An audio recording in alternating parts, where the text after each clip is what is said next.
اعوذ باللہ من الشیطان الرجیم بسم اللہ الرحمن الرحیم۔ آصف اسلامک ٹی وی کے پیارے دوستو، السلام علیکم ورحمۃ اللہ وبرکاتہ۔ اللہم صلی علی محمد وعلی آل محمد کما صلیت علی ابراہیم وعلی آل ابراہیم انک حمید مجید۔ اللہم بارک علی محمد وعلی آل محمد کما بارکت علی ابراہیم وعلی آل ابراہیم انک حمید مجید۔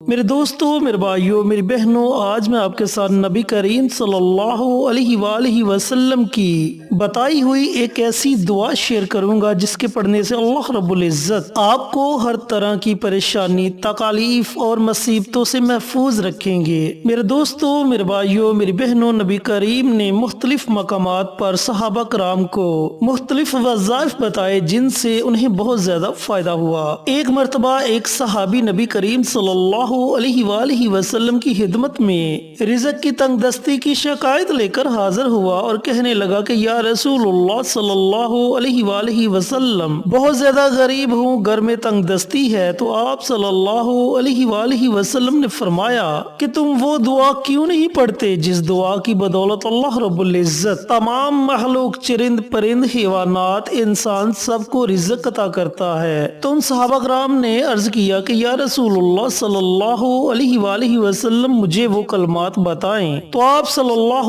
علیہ وآلہ وسلم نے فرمایا سبحان اللہ وبحمدہ، سبحان اللہ العظیم، استغفر اللہ۔ یہ وہ کلمات ہیں جن کی بدولت اللہ رب العزت تمام مخلوق کو رزق عطا کرتا ہے۔ تو جو بندہ ان کلمات کو فجر کی سنتوں اور فرضوں کے درمیان 100 مرتبہ پڑھنے کا معمول بنا لے گا، اللہ رب العزت اس کے گھر سے رزق کی تنگ دستی کو دور کر دیں گے۔ تو ان صحابہ کرام نے ان کلمات کو پڑھنا شروع کر دیا اور چند دنوں بعد وہ دوبارہ نبی کریم صلی اللہ علیہ وآلہ وسلم کی خدمت میں حاضر ہوئے۔ تو آپ صلی اللہ علیہ وآلہ وسلم نے فرمایا کہ اب تمہارے حالات کیسے ہیں؟ تو ان صحابی نے کہا کہ یا رسول اللہ صلی اللہ علیہ وآلہ وسلم، اللہ رب العزت نے مجھے اتنے زیادہ مال و دولت سے نواز دیا کہ میرا سارا گھر مال و دولت سے بھر گیا۔ پیارے دوستو، پیارے بھائیوں، پیاری بہنوں، یہ واقعہ سنانے کا مقصد یہ ہے کہ اس صحابی نے آپ صلی اللہ علیہ وآلہ وسلم کے بتائے ہوئے وظیفے پر عمل کیا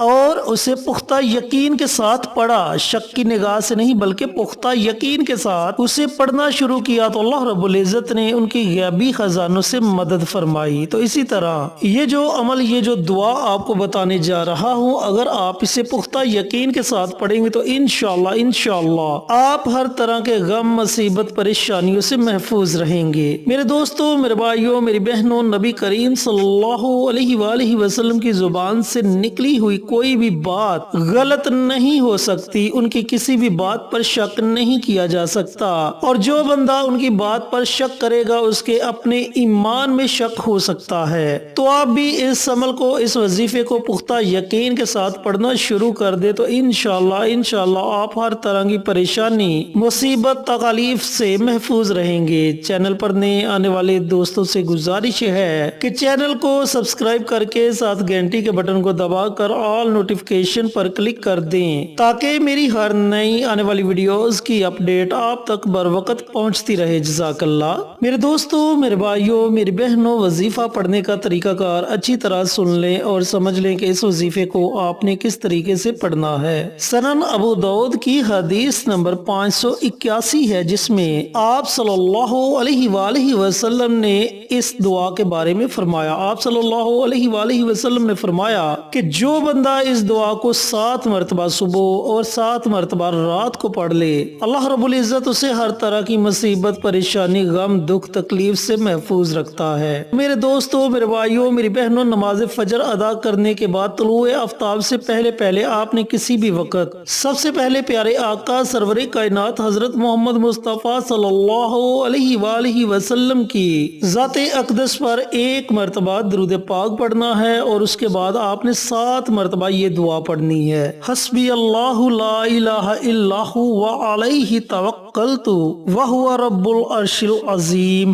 دعا کو دوبارہ سن لیں، حسبی اللہ لا الہ الا هو علیہ توکلت وہو رب العرش العظیم۔ اس دعا کو آپ نے 7 مرتبہ پڑھنا ہے۔ جب آپ 7 مرتبہ یہ دعا پڑھ لیں تو آخر میں آپ نے پھر ایک مرتبہ نبی کریم صلی اللہ علیہ وآلہ وسلم کی ذات اقدس پر درود پاک کا نذرانہ پیش کرنا ہے۔ اسی طرح آپ نے رات کو بھی نماز عشاء کے بعد سونے سے پہلے اس دعا کو اسی طریقے سے اول آخر ایک مرتبہ درود پاک اور درمیان میں 7 مرتبہ اس دعا کو پڑھنا ہے، حسبی اللہ لا الہ الا هو علیہ توکلت وہو رب العرش العظیم۔ پیارے دوستو پیارے بھائیوں پیاری بہنوں، جیسا کہ بتا چکا ہوں کہ یہ اتنی مبارک دعا ہے جو ہمارے پیارے آقا سرور کائنات حضرت محمد مصطفیٰ صلی اللہ علیہ وآلہ وسلم نے صحابہ کرام کو بتائی، جس کے پڑھنے سے اللہ تعالیٰ آپ کی ہر طرح کی پریشانی کو دور فرما دے گا۔ اس دعا کو آپ نے 1-2 دن نہیں پڑھنا، بلکہ اس دعا کو آپ نے مسلسل 21 دنوں تک جاری رکھنا ہے۔ اگر آپ چاہیں تو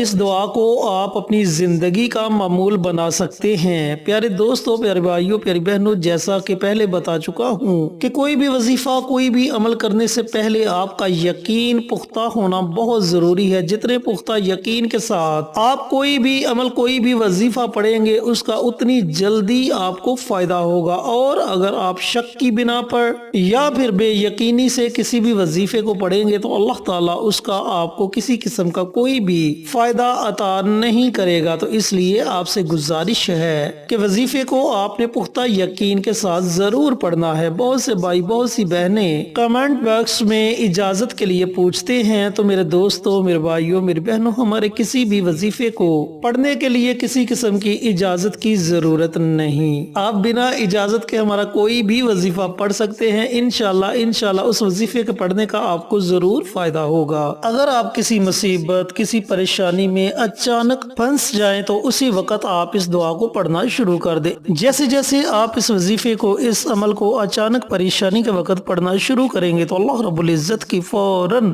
غیبی مدد آپ کے ساتھ شامل حال ہو جائے گی، اور آپ کی وہ پریشانی فوراً ختم ہو جائے گی۔ آپ کے دل کو سکون مل جائے گا، اطمینان مل جائے گا۔ اللہ رب العزت سے دعا گو ہوں کہ اللہ پاک میرے ان بھائیوں کو ان بہنوں کو یہ وظیفہ یہ عمل کرنے کی توفیق عطا فرمائے جو کسی مصیبت کسی پریشانی میں مبتلا ہیں، اور صدقہ جاریہ سمجھ کر دوسروں کے ساتھ شیئر کرنے کی توفیق عطا فرمائے، تاکہ آپ کے ساتھ ساتھ دوسرے لوگوں کا بھی فائدہ ہو سکے۔ پیارے آقا کی پیاری پیاری سنتوں پر عمل کرنے کی توفیق عطا فرمائے، 5 وقت کا نمازی بنائے، صراط مستقیم پر چلنے کی توفیق عطا فرمائے، آمین۔ انشاءاللہ پھر کسی نئی ویڈیو کے ساتھ اچھے وظائف کے ساتھ آپ کی خدمت میں حاضر ہوں گے، تب تک کے لیے اجازت دیں۔ السلام علیکم ورحمۃ اللہ وبرکاتہ۔